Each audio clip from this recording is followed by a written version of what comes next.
ഇന്ത്യയോട് ഏറ്റുമുട്ടിയ കാലത്തെല്ലാം തോറ്റോടിയ ചരിത്രം മാത്രമുള്ള പാകിസ്ഥാൻ 1971 ഇന്ത്യ പാക് യുദ്ധത്തിൽ ഇന്ത്യക്കെതിരെ തിരിഞ്ഞവരെല്ലാം ഇന്ന് ഇന്ത്യക്കൊപ്പമാണ്. വിനയാരാജ് തയ്യാറാക്കിയ റിപ്പോർട്ട് കാണാം. ഇന്ത്യയും റഷ്യയും തമ്മിലുള്ള ബന്ധം ഇന്നും ഇന്നലെയും തുടങ്ങിയതല്ല. അതിന് കാലങ്ങളുടെ പഴക്കമുണ്ട്. 1971 ഇന്ത്യ പാക് യുദ്ധത്തിന്റെ അവസാന നാളുകൾ.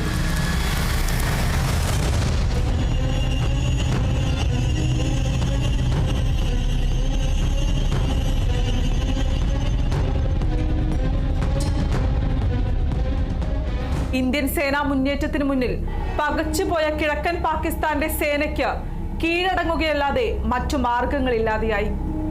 ഇതോടെ പാകിസ്ഥാനെ പിന്തുണച്ച് അമേരിക്കയുടെ 7ാം കപ്പൽപ്പട ബംഗാൾ ഉൾക്കടലിലെത്തി. പാകിസ്ഥാനെ സംരക്ഷിക്കുകയും വേണ്ടി വന്നാൽ ഇന്ത്യയുമായി യുദ്ധം നടത്തുകയും ചെയ്യുമെന്നായിരുന്നു പ്രഖ്യാപനം.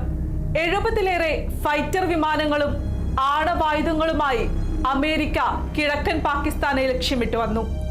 ഇതിനു പുറമെ ഇന്ത്യയുടെ പടിഞ്ഞാറേ ഭാഗം ലക്ഷ്യമിട്ട് ബ്രിട്ടൻ നാവികസേനയും എത്തി.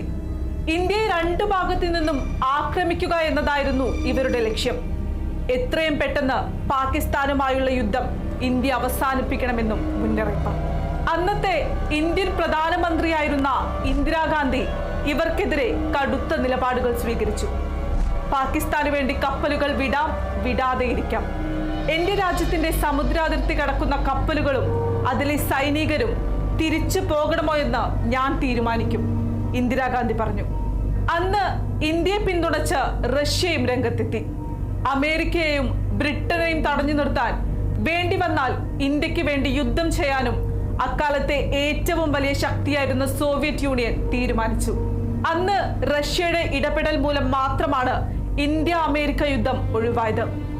ഒരു ഭാഗത്ത് പാകിസ്ഥാനെ പിന്തുണച്ച് അമേരിക്ക, ബ്രിട്ടൻ, ചൈന തുടങ്ങിയ രാജ്യങ്ങൾ രംഗത്തെത്തി. മറുഭാഗത്ത് ഇന്ത്യയെ പിന്തുണച്ച് റഷ്യ മാത്രം. ഇന്ത്യയെ തൊടുന്നത് റഷ്യയെ തൊടുന്നതിന് സമാനമാണ്. ഇന്ത്യൻ സമുദ്രാതിർത്തിക്കുള്ളിൽ നിന്നും ഉടൻ പിൻവാങ്ങിയില്ലെങ്കിൽ പ്രത്യാഘാതം ഗുരുതരമായിരിക്കുമെന്ന് റഷ്യയുടെ മുന്നറിയിപ്പ്.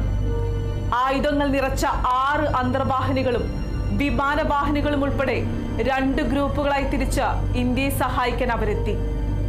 തന്ത്രപ്രധാനമായ ഈ നീക്കത്തിലൂടെ അമേരിക്കയെയും ബ്രിട്ടനെയും തകർക്കാൻ റഷ്യക്ക് സാധിച്ചു. അന്നത്തെ റഷ്യൻ ഇടപെടൽ മൂലമായിരുന്നു വലിയ യുദ്ധം ഒഴിവായത്. അന്നത്തെ റഷ്യയുടെ പിന്തുണയും ഇന്ത്യൻ പ്രധാനമന്ത്രിയായിരുന്ന ഇന്ദിരാഗാന്ധിയുടെ ചങ്കുറപ്പ് കൊണ്ടും ഇന്ത്യക്ക് സമ്മാനിച്ചത് ബംഗ്ലാദേശിന്റെ രൂപീകരണമായിരുന്നു. 1971 ഡിസംബർ 16 ധാക്കയിൽ പാകിസ്ഥാൻ ഇന്ത്യക്ക് മുൻപിൽ കീഴടങ്ങി. വർഷങ്ങൾക്കിപ്പുറം വീണ്ടും സമാനമായ യുദ്ധം. എന്നാൽ ഇത്തവണ ഇന്ത്യയെ പിന്തുണച്ച് ലോകരാജ്യങ്ങൾ രംഗത്തെത്തി. ഒരു കാലത്ത് ഇന്ത്യക്കെതിരെ ശക്തമായി പോരാടിയ അമേരിക്ക അടക്കം, ഒരു കാലത്ത് ഇന്ത്യയെ സമ്മർദ്ദത്തിലാക്കി പാകിസ്ഥാന് വേണ്ടി പോരാടിയ രാജ്യം ഇന്ന് പാകിസ്ഥാനെതിരെ തിരിഞ്ഞിരിക്കുന്നു. ഭീകരതയ്ക്കെതിരായ പോരാട്ടത്തിൽ ഇന്ത്യക്കൊപ്പമെന്ന അമേരിക്കയുടെ നിലപാടും വ്യക്തമാക്കി. എന്തായാലും ഇത്തവണയും ഇന്ത്യക്കൊപ്പം കട്ടയ്ക്ക് റഷ്യയുമുണ്ട്, പൂർണ്ണ പിന്തുണയോടെ.